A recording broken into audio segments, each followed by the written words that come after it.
What is good, Horror Horde? This is your boy Horror Gamer, back with another video for you. And in today's video we have another episode of Creepypasta Theater. And on tonight's episode of Creepypasta Theater, we're going to be exploring an unsettling and unnerving creepypasta. A creepypasta known as The Abandoned Old House. There was a really old house in the small town where my grandparents live. A lot of younger people in the town believe that the house is haunted. My cousin and I included. You see, this house has been there since the town was built and has changed hands very few times since then. Once was by the original tenant, Peter Little, and then again once or twice by a few other people. But no one stayed long after Peter. No one's really sure what happened to Peter. One day he was out running errands in town, talking to the other residents of the town, visiting friends, and then the next day, he was just dead. After that, people from the town began to avoid the house. They didn't trust it, and rightly so. No one will buy it anymore, so it's been empty for many years.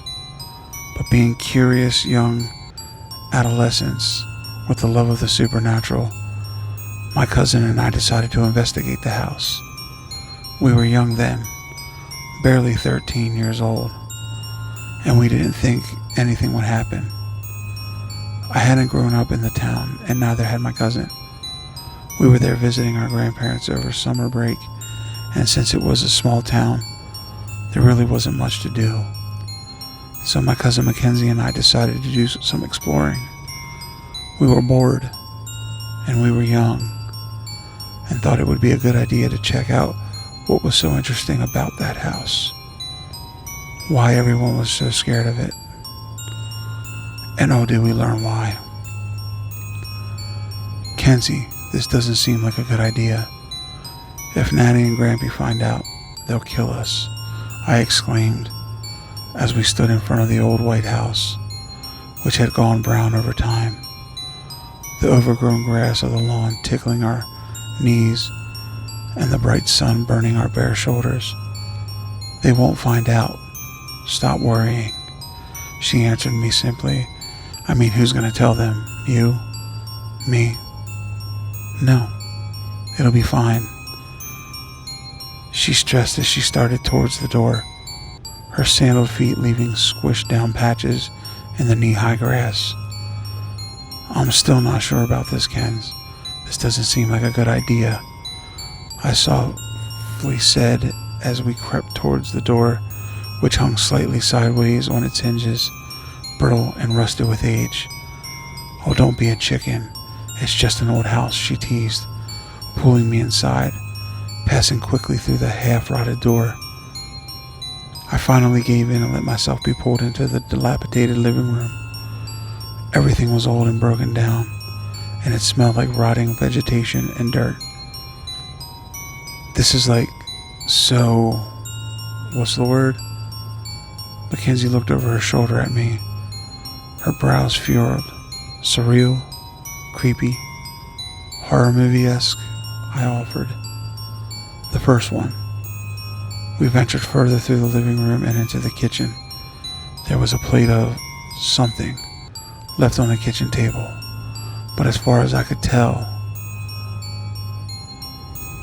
it was just a mess of rot and chine in front of a busted up chair. Ew, I cried as Mackenzie went to touch it. Come on, let's go downstairs. Maybe we can see where that guy died, Kenzie said excitedly, grabbing my wrist. She led me up the stairs quickly, and as we walked, we could hear things coming from upstairs. Little frantic scrambling noises, like long nails running against hard wood. What was that? I said, clutching tightly to Mackenzie's hand.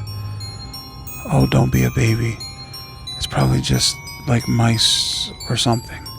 Come on, she said simply, leading me quickly down the hallway. gripping my hand tightly. The floor was creaky and unstable beneath our feet, the boards bending ominously as we made our way slowly through the hallway. We were just outside one door when we heard a huge crash from inside the room, followed by a long silence, and then a soft rustling behind the closed door. Mackenzie, I think we should go. Shh. Be quiet, she hissed as the door slowly crept open. Mackenzie, I cried softly as she snatched my hand and tugged me into another room across the hall from the slowly opening door. Our door had just closed when the one across the hall slowly opened. Through a small crack where our door didn't quite meet the frame, Mackenzie and I saw something exit the room. It was small and covered in thick, brown, dark fur.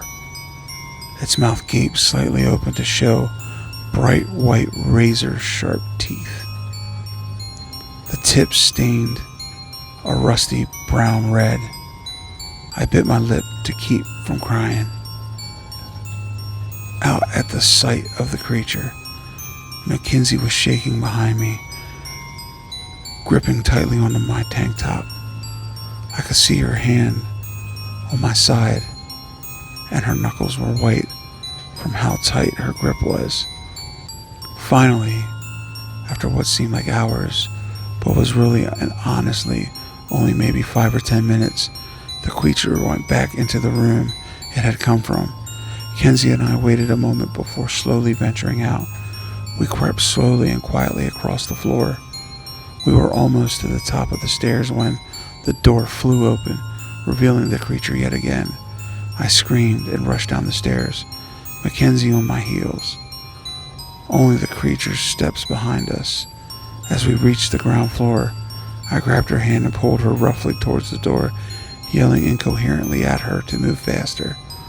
She gasped something out that sounded like, "I can feel its fingers on my leg," but I couldn't be sure.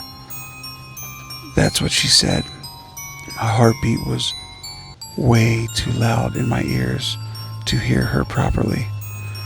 We burst out of the door just as Mackenzie screamed in pain.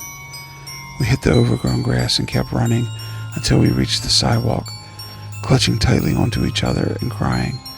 We collapsed on the pavement in a heap, breathing hard. Mackenzie was bleeding from 5 or 6 razor-thin cuts on her calf and ankle, staining the back of her white sandals a brilliant scarlet. After regaining our breath, we stood and stared back towards our grandparents' house. But as we walked, I glanced back, and the creature was staring out the window at us, white teeth gleaming. It raised a paw, as if waving, showing white talons gleaming with my cousin's scarlet blood. I have never gone near that house again, and I do not want to. Mackenzie and I learned our lesson that day. Don't mess with things you don't understand. And with all that being said, Horror Horde, if you ever find yourself next to an old haunted house, really take time to really think whether or not you want to step inside, because you never know what lurks in the shadows.